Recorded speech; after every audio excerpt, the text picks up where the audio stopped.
Bismillahirrahmanirrahim. Assalamualaikum warahmatullahi wabarakatuh. Hamdanillah wassalatan wassalaman ala rasulillah amma ba'du. Baiklah, berjumpa lagi dengan saya Tony Markada pada sesi edukasi hukum ya. Nah, sebelumnya seperti biasa, sebelum saya memulai mengenai materi video tentang edukasi hukum pada kesempatan kali ini, saya ingin menyapa terlebih dahulu kepada para sahabat SPTV ya. Apa kabar sahabat SPTV dimanapun Anda berada? Mudah-mudahan dalam keadaan sehat selalu dan dalam lindungan Allah Subhanahu wa Ta'ala.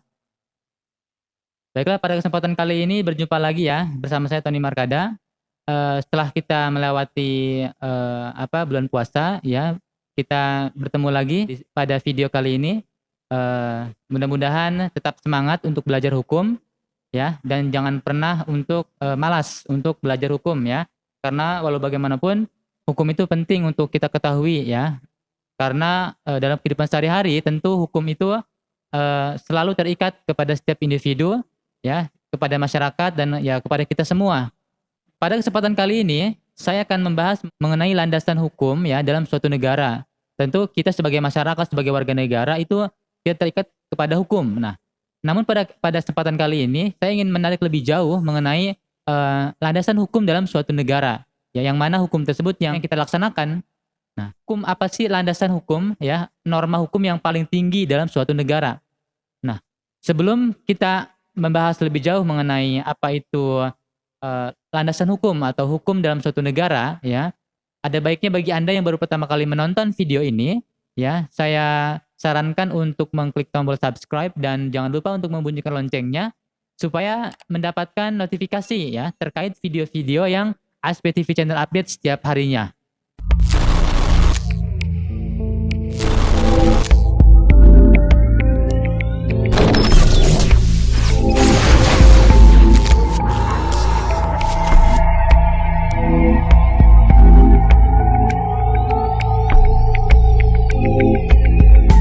Baiklah sahabat SPTV dimanapun Anda berada, sebelum menjawab pokok pertanyaan mengenai landasan hukum dalam suatu negara, ya, kita kenal sebelumnya bahwa ada istilah yang namanya Supreme Law. Nah, ada baiknya kita terlebih dahulu memahami apa yang dimaksud dengan Supreme Law tersebut.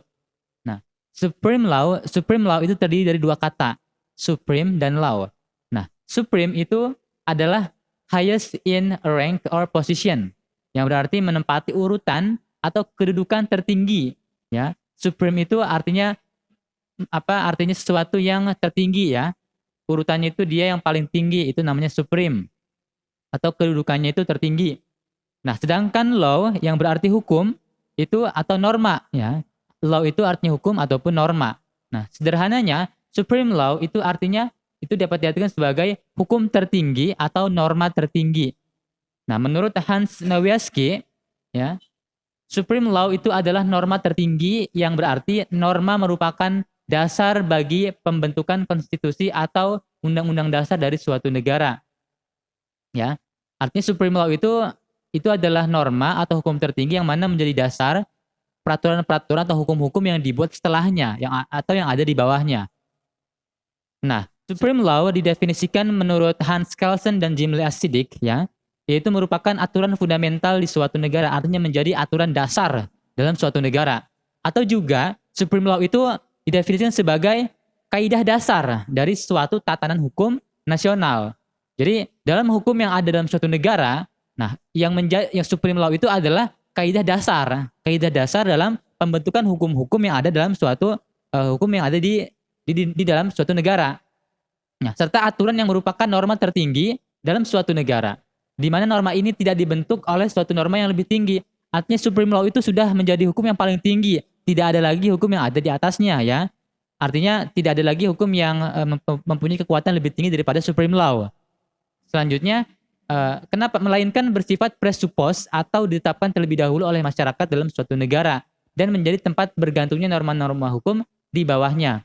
Artinya Supreme Law itu bersifat presuppose, artinya ditempatkan terlebih dahulu sebelum pembuatan atau sebelum adanya hukum-hukum yang nantinya akan dibuat setelahnya. Nah, pembentukan hukum tersebut juga ditetapkan oleh masyarakat itu sendiri. Nah, berdasarkan dari pengertian tersebut, maka Supreme Law itu adalah hukum atau aturan tertinggi di dalam suatu negara.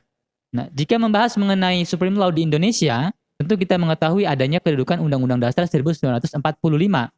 Maka tidak akan lepas dari pendapat Hans Nawiaski mengenai teori hierarki norma hukum negara atau die Theorie vom Staatsverfassung der Rechtsnormen. Menurut Hans Nawiaski, sebagaimana dikutip dari Jazim Hamidi bahwa dalam bukunya yang berjudul Revolusi Hukum Indonesia, makna kedudukan dan implikasi hukum naskah proklamasi 17 Agustus 1945 dalam sistem ketatanegaraan Republik Indonesia.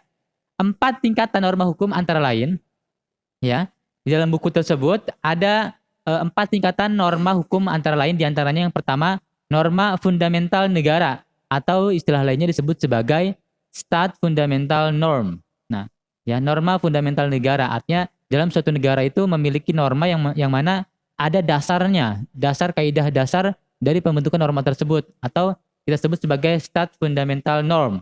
Selanjutnya yaitu adalah aturan dasar negara atau istilah lain Staatsgrondgesetz, ya, aturan dasar negara. Selanjutnya yang ketiga yaitu adalah undang-undang formal atau istilah lainnya Formal Gazette. Dan yang terakhir, ya, yaitu adalah aturan pelaksana dan aturan otonom atau istilah lainnya yaitu Verordnung dan Autonomsatzung.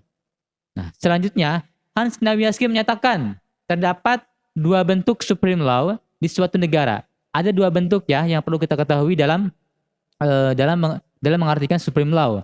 Nah, yang pertama yaitu adalah Staat Fundamental Norm. Apa sih yang dimaksud dengan Staat Fundamental Norm? Nah, Staat Fundamental Norm itu dikatakan demikian karena norma fundamental negara itu menjadi syarat berlakunya suatu konstitusi atau Undang-Undang Dasar 1945 sehingga merujuk pada rumusan penjelasan Undang-Undang Dasar 1945.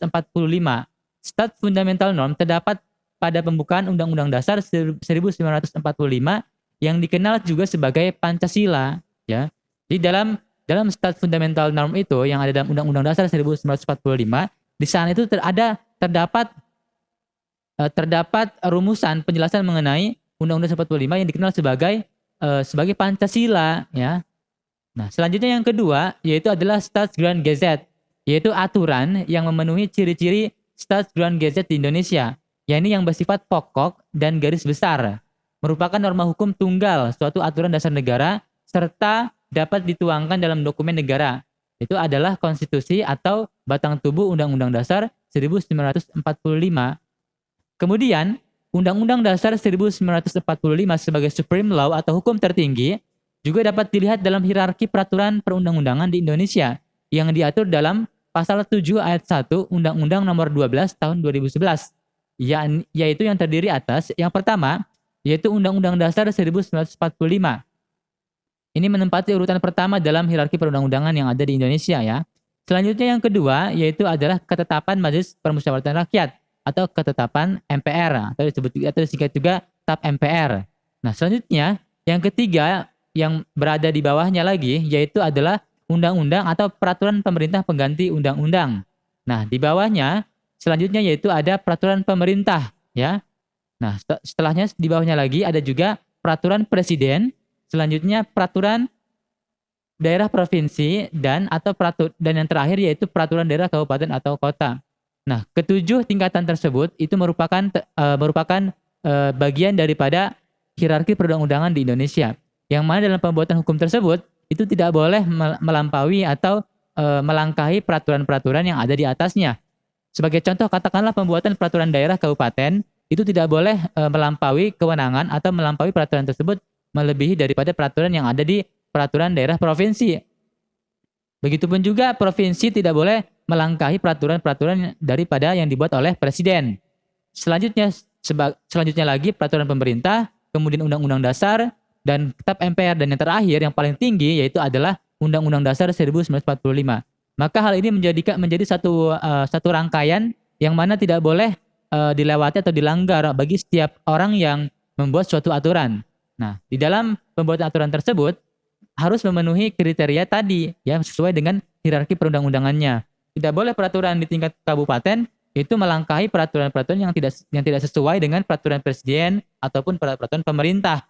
Nah, sehingga jelas bahwa Undang-Undang Dasar 1945 itu merupakan Supreme Law karena sifat-sifatnya yang merupakan aturan hukum tertinggi di suatu negara yang menjadi dasar kehidupan bernegara di Indonesia. Jadi saya ulas lebih singkat lagi bahwa supreme law itu terdiri dari dua kata, supreme dan law. Supreme itu artinya highest rank or position, artinya menempati tingkatan tertinggi atau kedudukan tertinggi. Sedangkan law itu artinya yaitu artinya hukum atau norma. Nah, di dalam tatanan hukum nasional di Indonesia, nah kita ketahui bahwa yang menjadi supreme law, yang menjadi hukum tertinggi di Indonesia yaitu adalah Undang-Undang Dasar 1945. Nah, barangkali itu saja mengenai pemaparan saya mengenai supreme law atau hukum tertinggi di dalam tatanan hukum yang ada di Indonesia.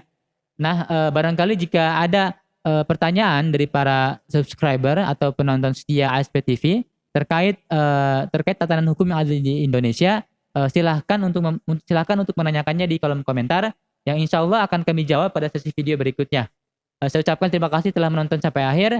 Wabillahi taufiq wal hidayah. Wassalamualaikum warahmatullahi wabarakatuh. ASP Lapor, ayo hukum, jauhi hukuman.